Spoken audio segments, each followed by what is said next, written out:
बच्चों, आप सभी का एक बार फिर से नन्हे मुन्ने बच्चों की पाठशाला में स्वागत है। आज हम लोग पढ़ेंगे कार्य पुस्तिका अंक जगत कक्षा 4 में पाठ 6 भाग। मेरे प्यारे बच्चों, समझो और भाग करना है। क्या है देखो, जिससे भाग देते हैं वो भाजक, जिसमें दिया जाता है वो भाज्य, और जो भाग देने के बाद जो आता है इधर भागफल, और ये नीचे जो आता है उसको शेषफल कहते हैं। तो मेरे प्यारे बच्चों, इसी प्रकार दिया गया भाग की क्रिया हमेशा भाज्य के बाईं ओर से पहले अंक से शुरू की जाती है।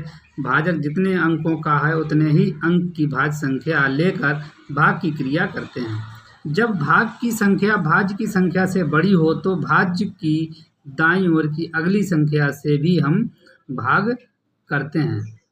साझा कर लेते हैं। भाज्य का कोई अंक नीचे उतारने पर यदि भाग नहीं जाता है तो 0 बार ले जाकर भाग देते हैं। तो मेरे प्यारे बच्चों, इसी तरह से ये देखेंगे 7 का भाग देना है 982 में, तो ये 9 से देखेंगे 7 एकम 7, यहाँ 2 बचा, घटा लेंगे, ये 8 28 हो गया, तो 7 चौक 28, इसको उतारेंगे तो भाग नहीं जाएगा, भाग ना जाने की 0। इस प्रकार से हो जाएगा। मेरे प्यारे बच्चों, अगला सवाल भी ये इसी तरह से है, इसको हम लोग आसानी से कर लेंगे। अब देखेंगे मेरे प्यारे बच्चों, ये थोड़ा 80 है। हमने आप लोगों को सबको पहाड़ा लिखना बताया है, 1 से लेके हम लोग बताया है कि कितना भी लंबा पहाड़ा हो उसको हम लिख सकते हैं। आप लोग आसानी से पहाड़ा लिखिए, पहाड़ा लिखने के बाद इसको हम लोग कर लेंगे। ये देखेंगे, और ये इस तरह से ये बार बार लिखा गया इसलिए कि आप लोगों को याद हो जाए कि भाज्य क्या होता है, भाजक क्या होता है, भागफल क्या होता है और शेषफल क्या होता है। इसी तरह ये सारे सवालों में इसको बार बार हमने लिखा है। आगे देखेंगे। देखिए मेरे प्यारे बच्चों, समझो, हल करो और खाली स्थान को भरना है। भागफल बराबर होता है भाज्य भाजक क्या होता है, भाज्य बराबर भागफल गुणे भाजक प्लस शेषफल। अगर भाजक निकालना है तो भाज्य माइनस शेषफल बटे भागफल हो जाता है। तो इसी तरह से एक टेबल बनी हुई है मेरे प्यारे बच्चों, इसको हमें भरनी है। यहाँ लिखा है 64, यहाँ भाजक है 15 और भागफल है 4 और शेषफल है 4। तो 15 का पहाड़ा यहाँ 4 बार बढ़ेंगे, 15 चौके 60, तो भागफल 4 आया और शेषफल भी 4 आया। इसी प्रकार यहाँ पढ़ेंगे 11 नेमा 99, तो भागफल 9 और शेषफल 2। ये इसी प्रकार 10 दशामन 100, तो 10 और 3 भाग, और 9 नेम 81 6। ये अब इसका इसके साथ गुणा करेंगे, 13 सतह 91 और 91 5 96।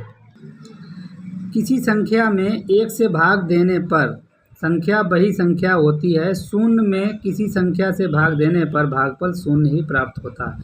किसी अशून्य संख्या में उसी संख्या से भाग देने पर भागफल सदैव 1 ही प्राप्त होता है। जैसे 9 में भाग करेंगे 1 का तो 9 ही रहेगा, 27 में भाग करेंगे 1 का 27 रहेगा, 233 में भाग 1 करेंगे 1 का भाग जिसमें देंगे तो वही संख्या बचे रहेगी। अब 0 में भाग करेंगे तो 0 रहेगा, यहाँ 0 में भाग करेंगे तो 6 में भाग 6 करेंगे तो 1 रहेगा। उसी संख्या को उसी संख्या से भाग दे देंगे तो भागफल हमारा 1 ही रहता है। मेरे प्यारे बच्चों, किसी संख्या में 10 से भाग देने पर भाज्य संख्या के इकाई का अंक शेषफल होता है और शेष अंकों से बनी संख्या भागफल होती है। देखो यहाँ लिखा हुआ है। तो मेरे प्यारे बच्चों, ये जो चीज़ इकाई का अंक रह जाता है यही हमारा शेष होता है, बाकी तुम्हारा भागफल होता है। देखो ये है तो यहाँ 71 हमारा भागफल और ये 0 जो हमारा होगा वो शेषफल हो जाएगा। मेरे प्यारे बच्चों, इस तरह से ये सारी चीज़ें हो जाती हैं। जैसे ये देखेंगे इकाई का अंक 7 है तो सिर्फ 7 शेषफल है, बाद बाकी हमारा क्या होगा, भागफल। इधर देखेंगे किसी संख्या में 100 से भाग देने पर भाज्य संख्या के इकाई और दहाई के अंक से बनी संख्या शेषफल होती है तथा अन्य सभी अंकों से बनी संख्या भागफल होती है। तो मेरे प्यारे बच्चों, देखेंगे कि ये दिया हुआ है इकाई और दहाई अंक क्या होंगे, शेषफल। तो इसमें ये हो गया, यहाँ पे 76 जो हमारा भागफल है और 59 हमारा शेषफल हो गया। इकाई और दहाई दोनों अंक हमारे क्या होंगे, शेषफल होंगे। देखो मेरे प्यारे बच्चों, किसी संख्या में 1000 से भाग देने पर जो भाज्य संख्या से इकाई दहाई सैकड़े के अंक पर बनी हुए उनको ही हम शेषफल मानते हैं और शेष बनी संख्या भागफल होती है। तो देखिए यहाँ इकाई दहाई सैकड़ा 00 33, यहाँ देखें इकाई दहाई सैकड़ा 156 हमारा शेषफल है, बाद आगे वाला हमारा भागफल है। इसी प्रकार से ये मेरे प्यारे बच्चों हो जाएगा। आगे देखेंगे सामान्यतः भाग से वार्षिक प्रश्नों में दो या अधिक वस्तुओं का मान दिया हो तो एक वस्तु का मान पूछा जाता है। जैसे 15 पैकेट में 225 पेंसिल आती हैं तो एक पैकेट में, मेरे प्यारे बच्चों जब मैंने बताया जब एक पेंसिल या एक वस्तु या एक किताब या एक पेन का मूल्य पूछा जाए तो तुरंत भाग दे देते हैं। भाग का चैप्टर पढ़ रहे हैं तो इससे पहले तो मालूम हो गया कि भाग देंगे। 15 पैकेट पेंसिल का मूल्य 225 रुपये, तो एक पैकेट में कितनी पेंसिल आएंगी तो 225 भागे 15 दे लेंगे। तो मेरे प्यारे बच्चों उस पैकेट में कितनी पेंसिल आएंगी 15। तो इसी प्रकार हमारे पास अगला सवाल है 6 पंक्तियों में 360 पेड़ हैं। हर पंक्ति में पेड़ों की संख्या समान है तो एक पंक्ति में कुल कितने पेड़ हैं। तो इसी प्रकार भाग दे देंगे 360 भागे 6। तो इस तरह प्रत्येक पंक्ति में कितने पेड़ हैं 60। इसी तरह 340 रुपये में 20 पुस्तकें खरीदी गईं, एक पुस्तक का दाम कितना होगा। तो मेरे प्यारे बच्चों 340 भागे 20 कर देंगे तो एक पुस्तक का मूल्य मेरे प्यारे बच्चों 17 रुपये हुआ। आगे ध्रुव ने समुद्र से 112 सीपों को इकट्ठा किया।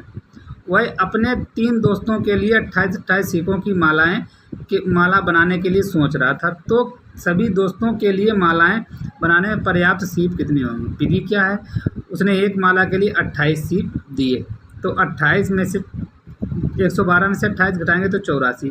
उसके पास 84 सीप रहेंगे। 28 सीपों की दूसरी माला बनाएगा तो 56 रह जाएंगी। 28 और घटा देंगे 84 में, फिर इसके बाद तीसरी माला और बनाएंगे। जब तीसरी माला, इसलिए उसके पास अब 28 सीपें ही बची हैं।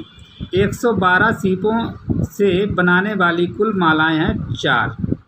क्या ये सीपें उसके दोस्तों के लिए मालाएं बनाने के लिए पर्याप्त हैं। हाँ, देखेंगे मेरे प्यारे बच्चों। मोनू ने 17 सीपों से एक माला बनाई। वह 100 सीपों से ऐसी कितनी मालाएं बना सकता है। 17 सीपों से एक माला, 100 सीपों से कितनी बनेगी 100 भागे 17, तो 17 पचे 85 और 15 सीपें कैसी हो जाएंगी शेष बच जाएंगी। तो मेरे प्यारे बच्चों 5 मालाएं बनेंगी और 15 सीपें हमारे पास शेष बच जाएंगी। तो इस तरह से मेरे प्यारे बच्चों ये भाग का जो चैप्टर था हम लोगों ने कंप्लीट किया और आप भी इसको आसानी से अपनी नोटबुक पे नोट करेंगे, अच्छी राइटिंग में नोट करेंगे। और अगर आपको मेरा वीडियो अच्छा लगा हो तो लाइक शेयर और सब्सक्राइब भी करें। धन्यवाद।